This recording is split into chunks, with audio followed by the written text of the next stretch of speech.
This is a Geek Leader podcast, and I'm your host, John Rauda. This show is all about helping us grow as leaders, become better technologists, and improve our lives both at work and at home. I hope you enjoy the show and learn a lot.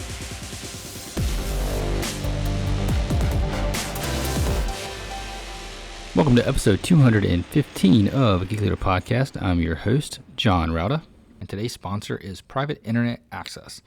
If you've ever surfed the web and wanted to do it securely, especially when you're traveling or using someone else's network, you definitely need private internet access.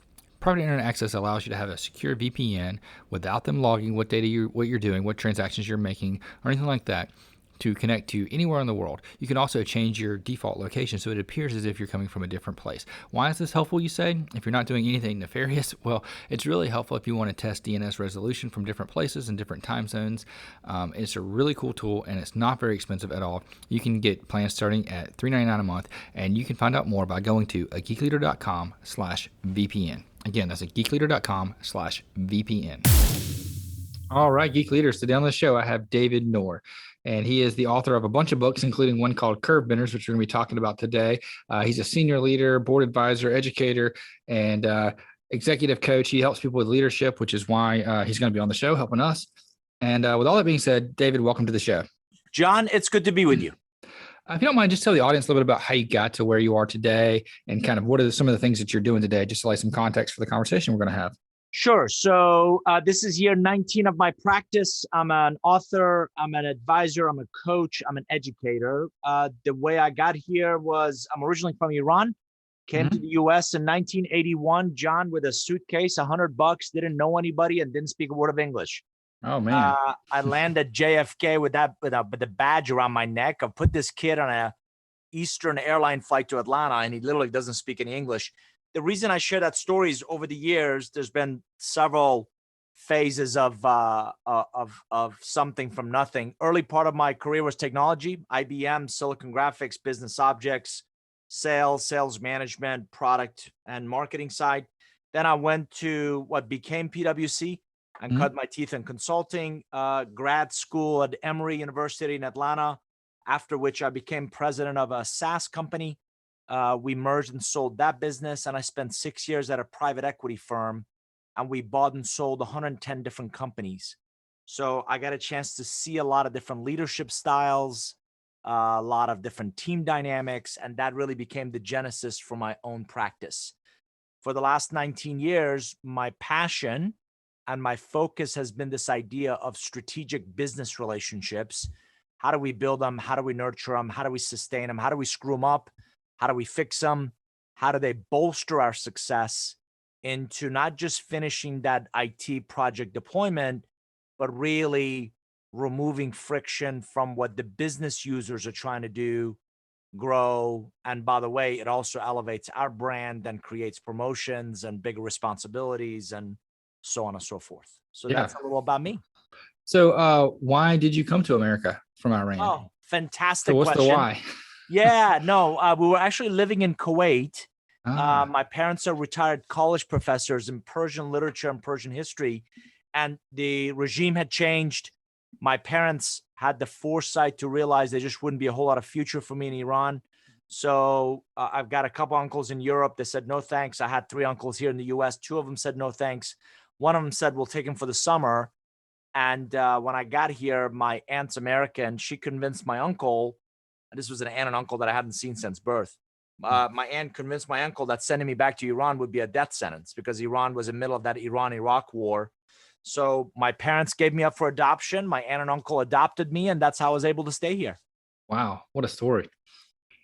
So I can't imagine going somewhere where, you're basically a teenager, you don't speak English, you don't it's a new land. Your homeland is in war right now, and you're having to kind of start over at a disadvantage really when it comes to the age wise. And then from there, you excelled into leadership and executive coaching and things like that.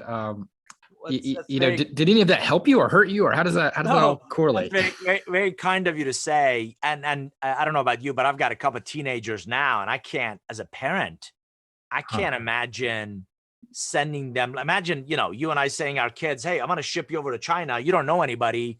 Here's a suitcase. Here's $100. Good luck. Oh my gosh. Yeah. And No. it's an incredibly unselfish thing to do for any parent and I'll be forever grateful to not just my parents, but aunt and uncle that gave me, I mean, I'm living the American dream, right? That this is still, I believe, the greatest country on the planet. And it's a fantastic place to come and learn and grow and make something of your life. So what it taught me was, John, resilience, Mhm. right? A lot of people talk about that as a leadership competency or as a, professional maturity. I had to learn it. I had to live it. And at 14, my parents said, there's no coming back. So you got to figure out how to make life over there work. And again, if you think about it as a teenager, you're trying to figure out who you are. You're trying to figure out, you're going through growing pains, you're going through adolescent years. I mean, it's just there's a lot of just things that go on in your life. And I learned adaptability. I learned that what really, the old adage is really true. What doesn't kill you really does make you stronger. And you kind of gain a different perspective that, you know what, that project or that initiative will come and go.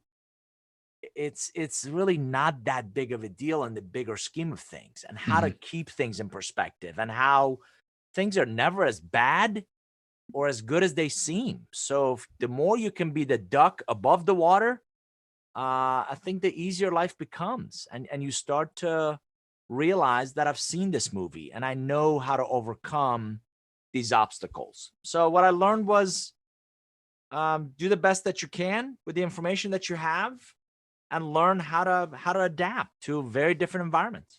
Yeah, absolutely. I think resilience, that's a super, it's almost like a superpower, and at your episode 215. So I've talked to a lot of people about leadership, and the people that I'm talking to aren't people that have uh, given up. They're all people that have persevered and have had that resilience. I think that's one of those key things that you've noticed along the way that helps people make those changes and help their life. How can someone maybe that grew up very fortunate, how can they Mhm. develop resilience? Because it seems like when I look at people, some of the most interesting people had something to overcome, something difficult, one thing or another. It doesn't matter really what that is, but they've had something to overcome. But then, we always want to, you mentioned you're a parent, I'm a parent, I've got 3 kids. I want to do the best that I can for my kids to give them everything that they need or want.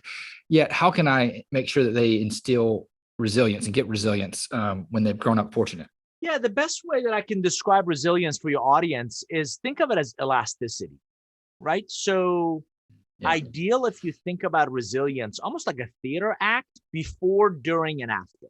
Hmm. What can you do to build that resilient quotient, if you will, in you before you have to face it, right? Well, what's the old adage, and the book that, dig your well before you need it, Yeah. right? So I think one of the things that this global pandemic has proved was how woefully underprepared we were. We had seen Hmm. pandemics before. We knew what they were. We just didn't realize the potential, economic and, lives and livelihoods and socioeconomic impact on this thing, right?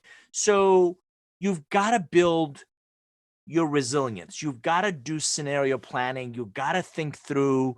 And I got to tell you, I'm an old Eagle Scout, and one of my favorite, experiences in scouting was emergency preparedness. It was one of my favorite merit badges because it taught you life skills. I have a crate back of my car with, John, water and non-perishable foods and a blanket and jumper cables. And what I learned is it's better to, have it and not need it versus need it than not have it, right? Yeah, And we've absolutely. got crates and fresh water in the crawl space. And this year we installed the generator at the house, and in case you got bad weather and the, power goes out. And so I think we can do more to build backups and redundancies and contingencies and those kinds of things in advance of crisis. That's number one.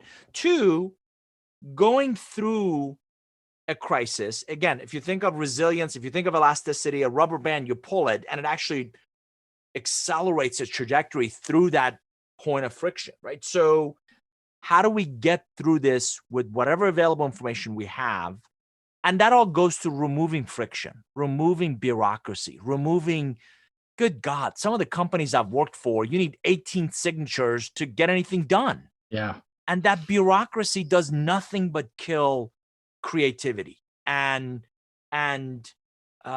ingenuity and resourcefulness. So as we're going through it, how can we become, not just talk about agility, but practice it and be more agile and really do daily huddles. And I've got some clients that did phenomenally well in getting their teams on the same page, even though they were not in the same physical location. Mm-hmm. And on a daily basis, they had huddles. And what information do we have, whether it's the supply curve or the demand curve or, available people or who's where and who's doing what. And then on the other side of it, and John, that's one of my biggest fears, is that we learn nothing from this pandemic.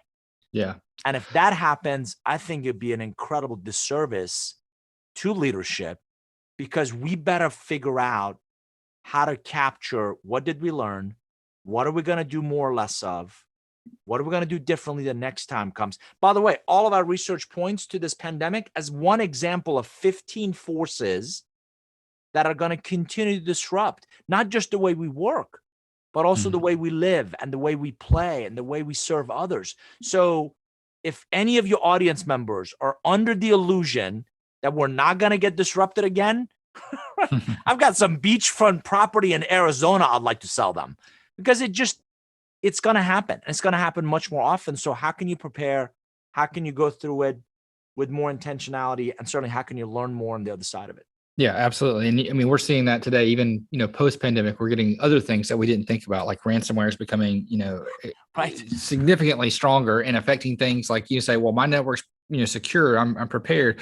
Yeah, but your vendor may not be. And now you don't have gas and you can't travel anywhere. You can't make deliveries. You can't do whatever. By the way, number one concern of most senior executives I'm talking to on a daily basis. Mm-hmm. And can you imagine if we didn't have internet access the last 14 months?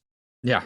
I think we'd be in a deeper hole than we already are, right? So every executive I'm talking to, not just technology, not just, CIOs and CISOs and all that, business leaders that are thinking, if we go down, if our grid goes down, if we don't have electricity, if we can't get to our banks, right?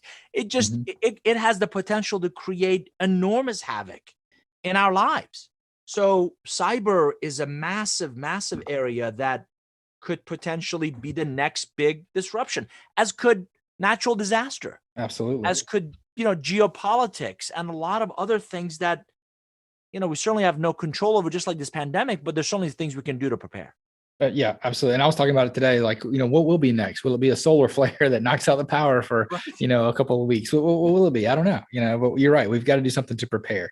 And, we may have gotten off a little bit off topic, but I do want to find out a little bit more about your book, Curvebenders, and what is Curvebender, the term Curvebender, where did that come from?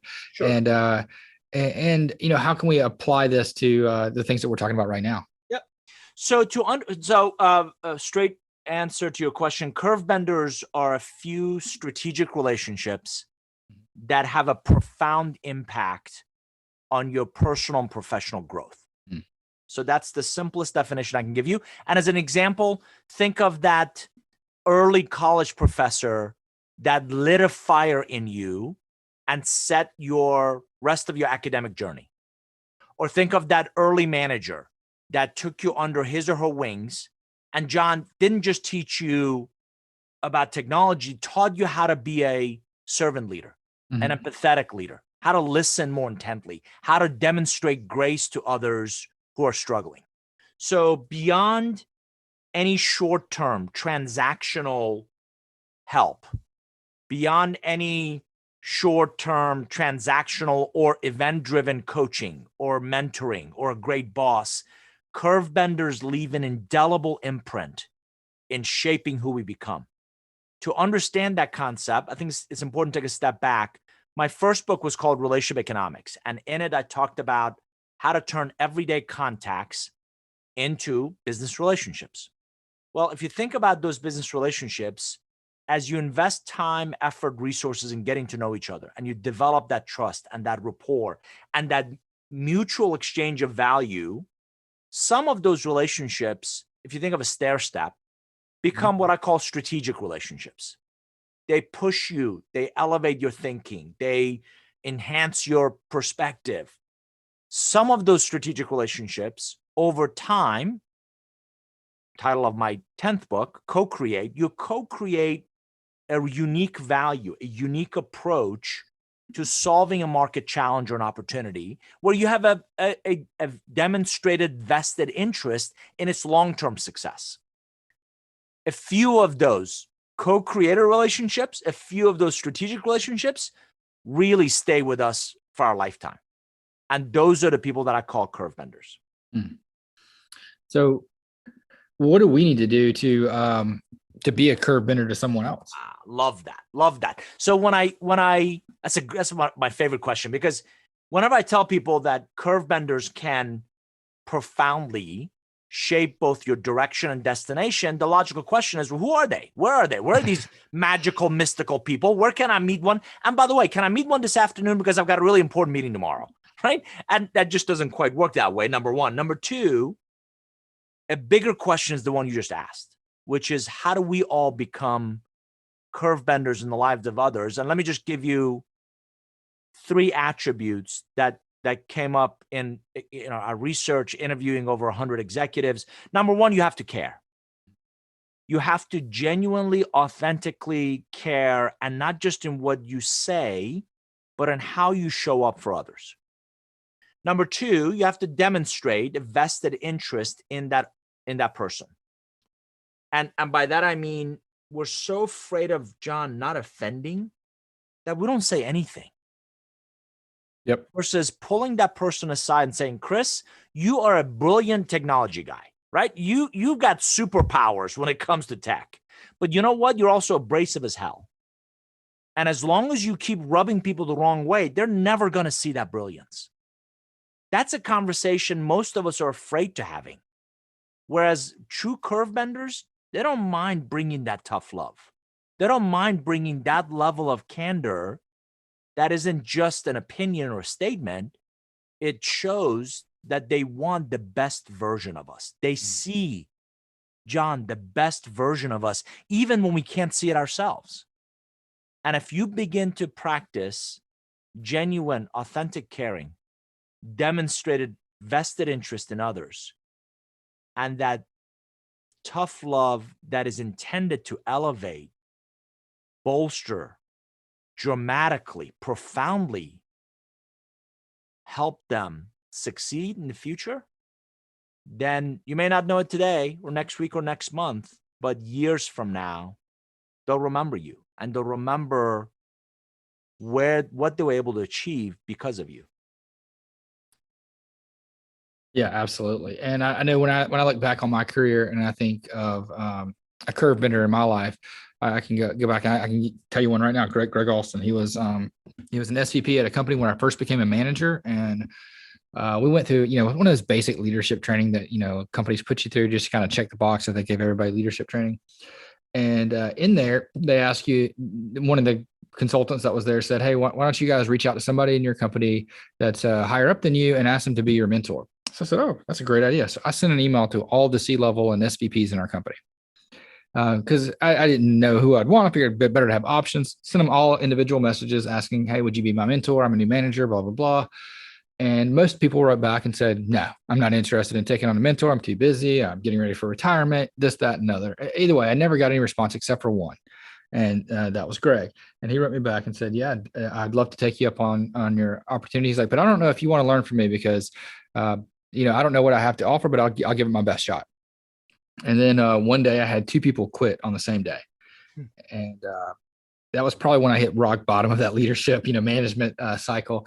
And he asked me, so why do you think that is? And I was like, well, I live at the time I was working just south of Charlotte, North Carolina, and there's Wells Fargo and Bank of America. They're both headquartered there. Microsoft's got an office there. There's lots of tech groups there. And I saw like, well, the banks pay a lot more. You can go to Microsoft to make more money, and people are just leaving for higher paid jobs. He goes, yeah, that's not it. And I said, well, what do you think it is then? He's like, I think it's you. that was like a dagger right to my heart. Because, you always think of yourself as being great and good at this. And to have your quote mentor telling you that, you're the problem and you got to correct some stuff because what you're doing right now is detrimental to your career and to those that work for you. And I think hearing that was what I needed to hear. And that set my direction, my whole career in a different path. Love that story. So John, when was that? Oh, probably 15 years ago. Right. Isn't it interesting that you remember Greg Mm-hmm.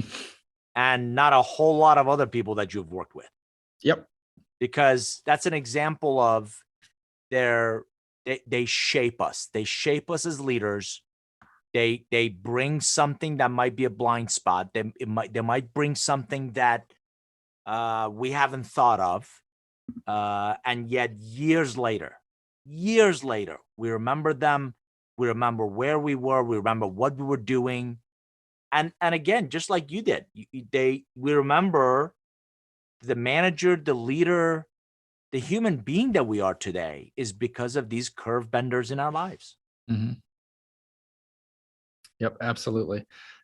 So in your book, you talk about the difference between like work life and work life balance and work life blending. And one of the things that, Greg was able to help me was to understand that there is a difference. And being a new manager, I fell into that trap of thinking I had to work all the time to get my people to be good, to be a good asset. And, and he was able to kind of show me that, sometimes you've got to have that life outside of work to be good at work.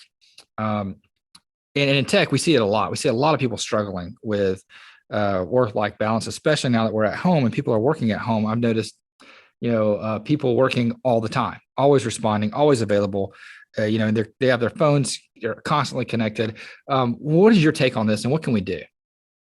Yeah, so I've always believed that work-life balance is actually a myth. Mm-hmm. John, I think it's a fallacy because I don't know about you. While I'm doing email, I'm thinking, I wish I was on vacation. And while I'm on vacation, I'm thinking all the emails that are getting piled up, right? So Yep. we've had this friction between our professional obligations and our personal aspirations for years, right? It's been Mm-hmm. true for years. So I'm a big believer that we're all products of the advice we take. Let me say that again. We're all products of the advice we take. And I took some advice from a mentor of mine years ago who said, David, you don't have a work life and a personal life. You have one life. And for your audience who are, I know, analytically driven, there's 168 hours in every one of our weeks. I've been looking for 169 for a while. I haven't found it yet, right? So in that 168, assumingly you have to sleep some of it, you have to eat part of it, right? You want to spend some time with your loved ones, part of it. So the amount you actually have to dedicate to work is limited. Yep. And I can tell you from experience that almost everybody can work 90-hour weeks. That's not it. The key is how can you create some boundaries and work 40-hour weeks or not, or less, and actually get the same amount of work done. So what I talk about and there's a lot, Tim Ferriss, and there's a lot of other people that write about this, but what I talk about is work-life blending. And by that, I mean, the sooner you can figure out how to integrate those two driving forces, what you aspire to accomplish personally and what you're obligated to do professionally for work, the sooner you can integrate those two, the better. So let me give you an example. This past Monday, Memorial Day, I flew out to Denver and I drove out to middle of nowhere, Colorado, and I facilitated a leadership program at a outdoor venue. That was all day Monday and Tuesday. Wednesday morning, I get up 6 a.m., drive back to Denver Airport to pick up my wife and kids who have flown into town. We drove down to a beautiful resort called the Broadmoor in Colorado Springs. And on Thursday, I had a keynote that I delivered at a conference. I don't know if you know, but in-person is a thing now. In-person is like stages and audiences. That's a thing now. So I delivered an in-person keynote. And on that Friday, we took my son to the U.S. Air Force Academy and University of Denver. On Saturday, we went and looked at UC Boulder. And so in 1 week, I not only did work, but I spent some incredible quality time with my teenage kids. and we traveled together as a family. And when we got back home Sunday, my wife looks at me and says, "Thank you." And I said, "For what?" She said, "It's been like 14 months since we had a chance to spend any quality time traveling as a family." And she's right. This pandemic, and we're jokingly calling it, revenge travel, right? This pandemic has locked all of us down. And what a fabulous opportunity. And the family knows Dad has to go. He's going to be gone for an hour, hour and a half. He's going to go deliver a keynote. We're going to go hang out at the pool. When he comes back, we'll go do something fun. So integrating your work with your life, the sooner you can blend the two, like I said, the happier I think you're going to be. Yeah, absolutely. And I think that's one thing that people, in the past, there's always been this, you need to separate work from home. You need to leave work at home. You leave home at work. Don't come to work with your problems from home. But, we're all people. We're people, whether we're at work, whether we're at home. We're the same person, right? At least we should be. And it's one of those things where you don't have to always think about it, but you can do things together and you can kind of be happy doing both. And not feel guilty about it. Right. So I'm coaching a couple of leaders who, I kid you not, and you brought it up. I got an email from one of them at like 1:30 in the morning last night. And I'm thinking, what's wrong with you? Right? Just you got to create boundaries. Just because email is instantaneous does not mean I don't have a life. I'm not doing anything else. I'm going to drop everything else and reply back to you. So I also think we need to recalibrate expected behaviors. Yep. And we need to recalibrate. Absolutely. As an IT professional, I want to be a business enabler, not a business inhibitor.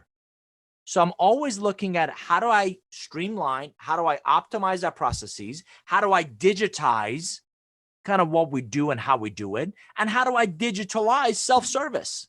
So no one person is ever the bottleneck or right holding up a massive project, and it's dependent on us, dragging them out of bed to figure out how things work. That's just a breakdown in process and breakdown in documentation and how we do what we do. So you got to create boundaries.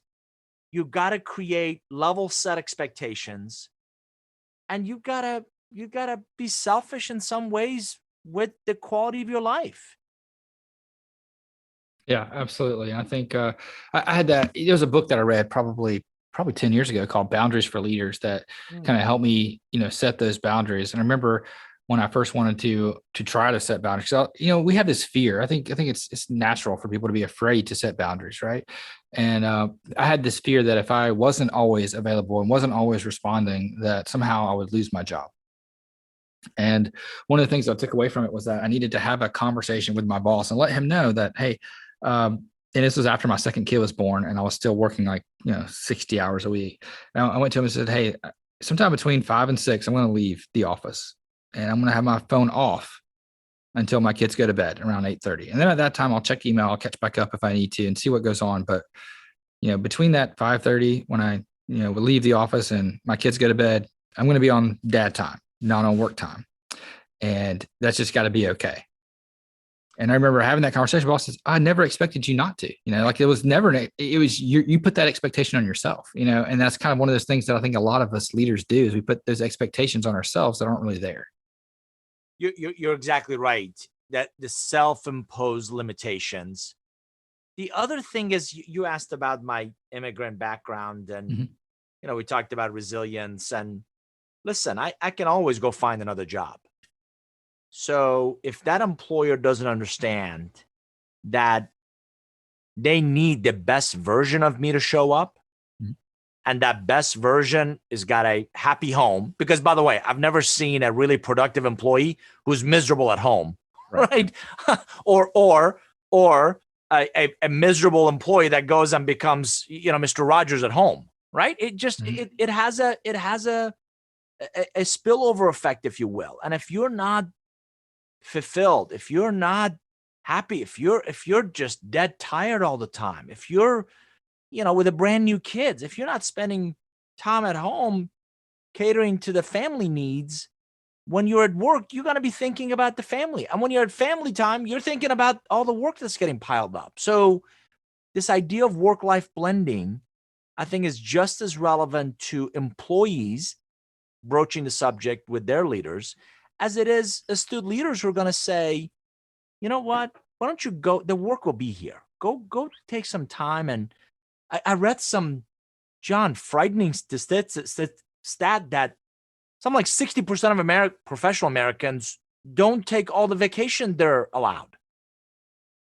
That does not surprise me one bit. When I when I started this current role that I'm in now, leading this technology group, I the first year I took all of my vacation, and then I started seeing reports of people that weren't taking it. It's people that were on, like, I guess when you get so much built up, you have to use it or lose it, or cash out or lose it. And HR sending me messages, hey, make sure your team knows that they need to use, this person needs to use their vacation, they're going to lose it. I'm like, what? It kind of shocked me because I never really paid attention to it in the past, because me and wife have this idea that we're going to work hard and we're going to play hard. And we're going to, if they give us 4 weeks, we're going to use all 4 of them one way or another. And a lot of people just don't. They just don't have that mindset. And it's sad because it's, by the way, again, for your analytical audience, mathematically proven, get away from a problem and you have a better chance of solving it. Yep. So we all need, and I've been blessed by technology. We all need a digital detox. We all need to be able to disengage. I ride motorcycles. So my happy place is when I put the earplugs in and a helmet on and nobody's calling me. Nobody's texting. Nobody wants to have a Zoom meeting, right? And I go see the incredibly beautiful texture of this country. I've ridden the entire Route 66 from Chicago to Santa Monica Pier. Wow. I've ridden 10 days in Tuscany. I was headed for Patagonia in Argentina before the pandemic, and I will go back again. And this summer, for 10 days, I'm riding from Albuquerque, New Mexico to Helena, Montana, along what's called the Continental Divide. And it's all backcountry. Some of it you cannot get to with a car.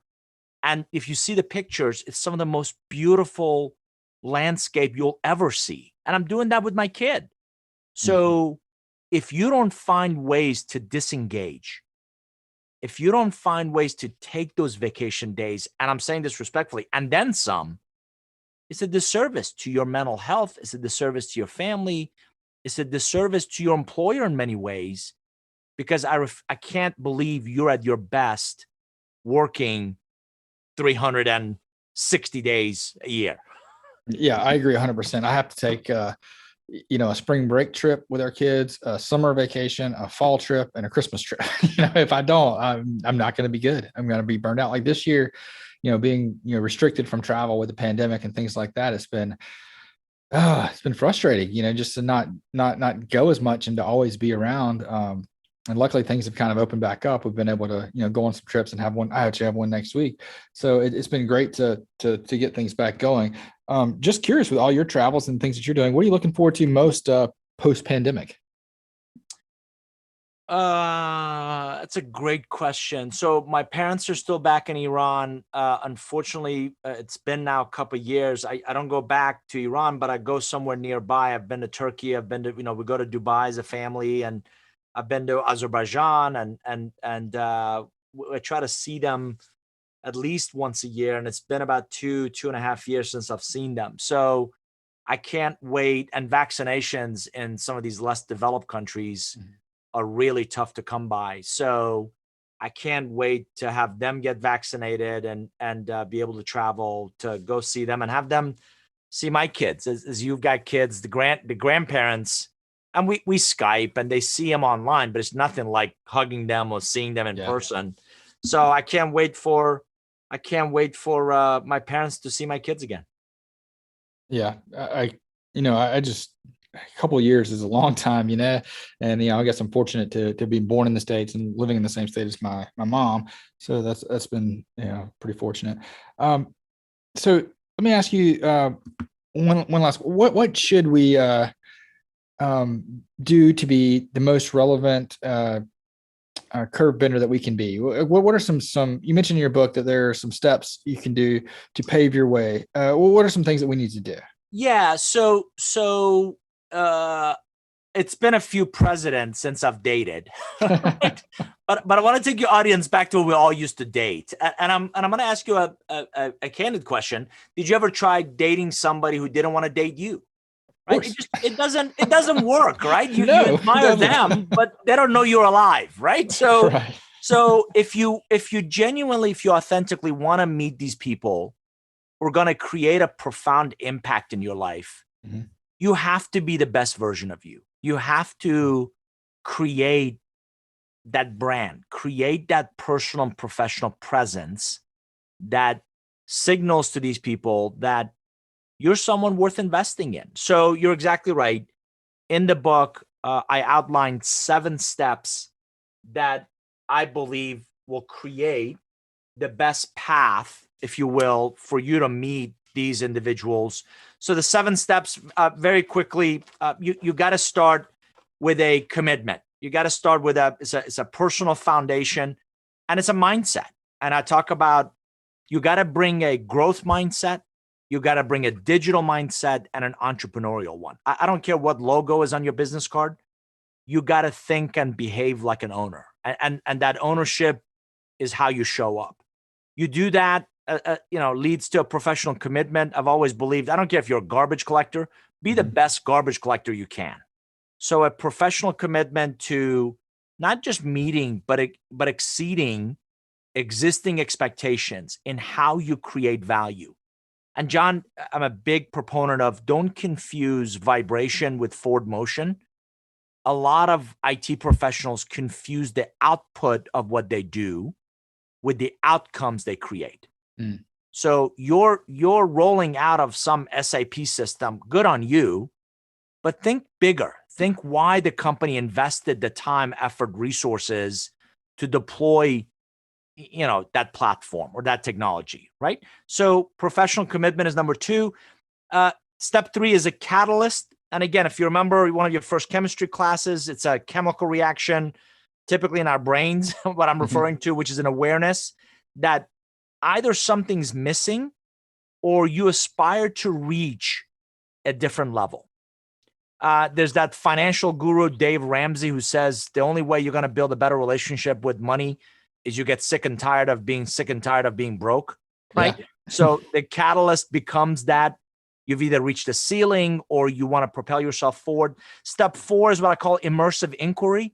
So let's say you want to be a vice president, or you want to go lead a line of business or a P&L. You immerse yourself into, it's a spark for you to go explore, for you to experiment, for you to really explore the possibilities, the probabilities, and this path forward, right? So when I coach people, I talk about what's your journey from now to next. You really immerse yourself in what has to happen for me to go lead a P&L. What has to happen for me to go become a line of business, leader. And then step 5 is you identify your strategic relationships, right? So who are the people that be most relevant to my journey? Step 6 is what I call agile execution. So those relationships are going to give you some insights. They're going to give you, access to their relationships. When you have clarity of intent, when you commit the bandwidth and the agility to execute on that journey, you lead to step 7, which is connection cadence, coming back to those relationships on a consistent basis and really helping them see your progress, helping them experience your progression through that journey. And that's when you're most likely to meet these Curvebenders. Excellent. Well, David, I really appreciate having you on the show. How can people find out more about the things that you're working on, connect with you, and pick up copies of Curvebenders and your other books? Sure. Very kind of you to ask. I appreciate you having me. Best way is our website, which is just Nour Group, NOUR Group.com. Specifically for your audience, there's a store there where they can order a signed copy of the book. The book is also Curvebenders, available at Amazon and Barnes & Noble and wherever else you get books. I would encourage your audience to come join us in our community. We've built a private online community called the Nour Forum. So if you just go to nourgroup.com/forum, I'm there every day. We're about 2,500 folks that are passionate about this idea of business relationships. And visual storytelling and personal reinvention. And I'd love to have you and others come join us and come continue the conversation. Awesome. Yeah, I'm checking it out right now. Looks like there's, probably a dozen people online right now, which is pretty awesome that you have that kind of a community to bounce ideas off of and to work with. Yeah, we love it. It's and again, John, I don't know about you, but as some of these popular social networks become more politicized, right? By the way, if you don't think the same way I do, you're my enemy. I don't know where that came from, right? Or they become highly promotional, right? I don't know anything about you, but let me try to sell you something, and that's a big turnoff for a lot of people. And the trend we're seeing is a lot of these micro communities. So I belong to 4 or 5 different ones, and think of them as your favorite butcher or favorite baker or favorite mechanic, and you go to them for very specific reasons, but we think the Nour Forum could be one of those. And I'm proud of the folks we've attracted, and we're having a lot of fun in this private community. Awesome. And I'll link that up in the show notes. People can find that at geekleader.com. And David, thanks so much. My pleasure. Thanks for having me. If you enjoyed that episode, please leave a rating and review in Apple Podcasts. I'd greatly appreciate that. And also, don't forget to check out merch. We have some T-shirts that I've designed that are on at geekleader.com. You can click on the merchandise section there and check that out. And also, don't forget about the books from our guests. So if you like this guest and other guests that have written books, please go ahead and check that out at geekleader.com. I would greatly appreciate it, and I'm sure they would too.